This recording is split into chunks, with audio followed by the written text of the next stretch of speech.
All right. Thank you so much for tuning in to the GSMC Wrestling Laureate podcast brought to you by the GSMC Sports Network. I'm your host, Eric Rodriguez, here every Monday through Friday, 8 p.m. Pacific Time, 11 p.m. Eastern Time. Here to talk about all the things in terms of professional wrestling, all the action inside and outside of the ring, backstage curtain calls and rumors. We talk about superstar and active statuses, injury updates, contract negotiations, extensions, and new, signings. We talk about promotions from AEW to WWE to Ring of Honor to TNA to the GCW. Basically, if it makes some major news in the world of professional wrestling, we talk about it here on this show 1010%. So make sure you guys, join us. All right, without further ado, we're going to talk about our third segment. We have AEW Dynamite Talk. It's Wednesday. You know what that means. AEW Dynamite is live tonight in Manchester, New Hampshire. Obviously, after their last week episode on Fright Night, I thought they built up some good momentum. I thought AEW was, I thought it was a great show. It was like literally like almost a five-star show in my opinion. I thought it was great. I love the direction that they're having in terms of John Moxley. I love, Orange Cassidy coming out, being that non-climactic hero that a lot of people don't really feel like they're like, oh, don't really want to back yourself on this guy, with the Ray-Bans and the with the denim and stuff like that. Because, he lays in that whatever. He's from wherever, so it's like at the same time, it's like this guy has always had the modus apparatus or the reputation of being like, you know what? I don't really give a, I don't really care. That's kind of that, but that's his personality in AEW Dynamite. So, kind of having him step up against, or kind of having him being the one to kind of get up and be like, you know what? I have to stand up for AEW. I have to put him, put this company on my back and finally do what's right. So, but it should be badass to find out what happens. After AEW Fright Night, I feel like you cannot slow down this momentum. Obviously, last week you saw Private Party dethrone the AEWs. You saw them dethrone the EVPs and winning those AEW World Tag Team titles from Matthew Nicholas Jackson.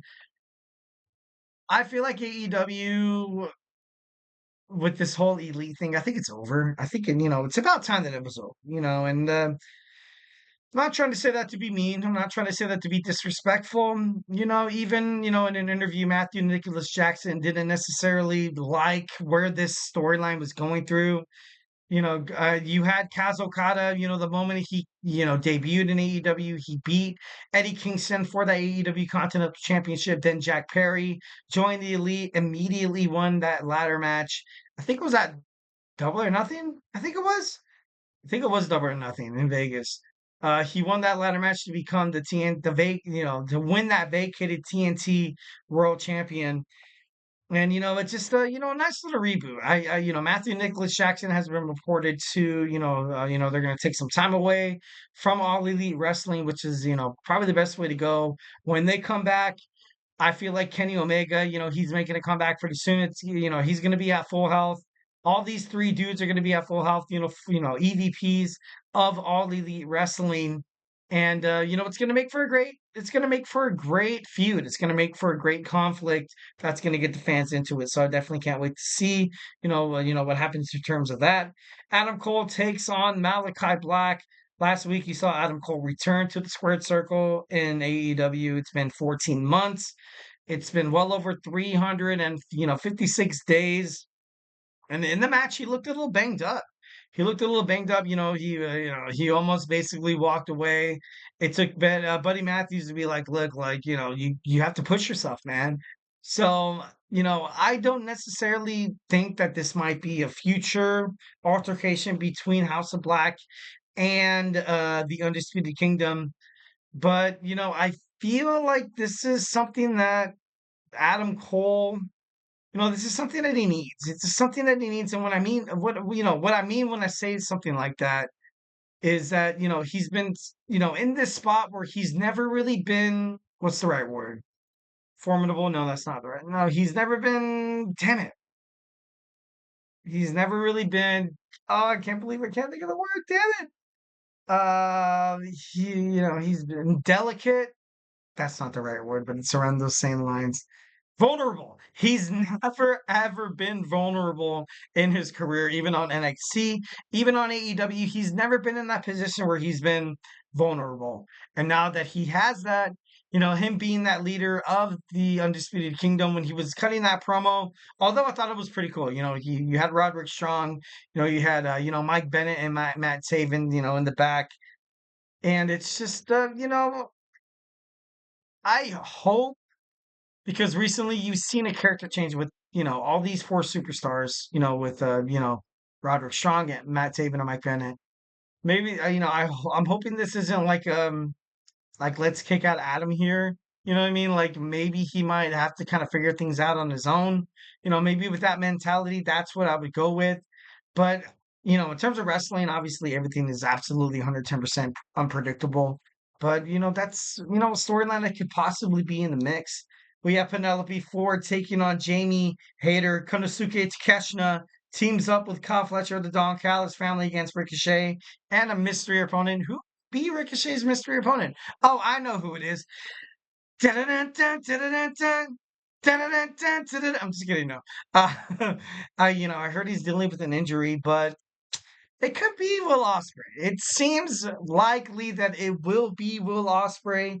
This, I guarantee you, will be the main event of Dynamite, if that's the case, if Will Ospreay is, elevated.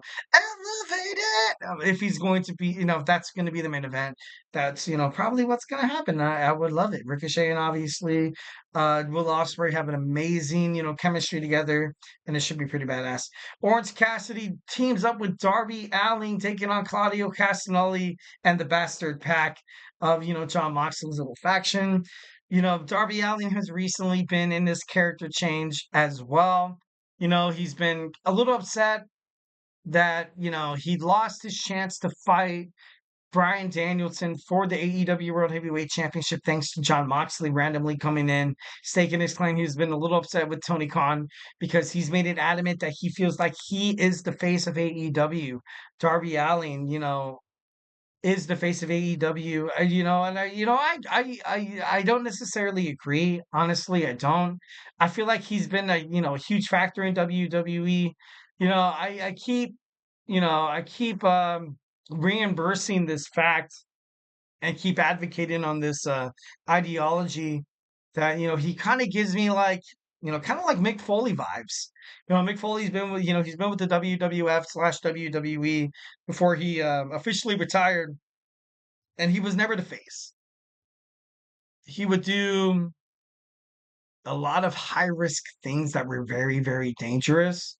Obviously, AEW, it's different from WWE, 1010%. But I don't know. I just don't see it. Like, I just don't see how he can be the face of AEW. Maybe if he does turn heel, perhaps, but there's too many big dudes. There's too many stronger. There's too many, dominant inside the ring, dictating matches. And I feel like whenever Darby Allin goes out there, it's a good match. It is a good match, but it's in like, and then you talk to him, he's like, all right, throw me through a glass window, throw me through a table, hit me in the face with a metal chair. And be like, dude, hey, guess what, man? There's rules. This isn't disqualification. So where does your credibility, where does your reputation, where does your future lie in AEW if you can't incorporate any of those factors? Like if Mick Foley, I'm not trying to sound like a jerk, in the past, like if he never had those hardcore spots, being thrown off the Hell of a Cell, being crashed through the Hell of a Cell pedigreed with thumbtacks by Triple H at the Royal Rumble with their street fight and also at New Way Out. Like it's like, dude, like what really do you have to offer? Like, you know what I mean? And I'm not trying to be a jerk because Darby Allin's been there from the get go, and AEW is better with Darby Allin. But as the face of AEW, I don't know. I just I don't believe it. I don't. I just at this time I don't believe it. What's going to happen with the Hurt Syndicate? They should speak tonight. Tonight we will see a fight between. We're going to have a fight without honor match. The Learning Tree taking on the Conglomeration. Kyle O'Reilly, the former Ring of Honor World Heavyweight Champion Mark Briscoe, and Tomohiro Ishii We're going to have Christian Cage and Hook go face to face. What's next for Jon Moxley? Private Party, will we see them have a celebration tonight?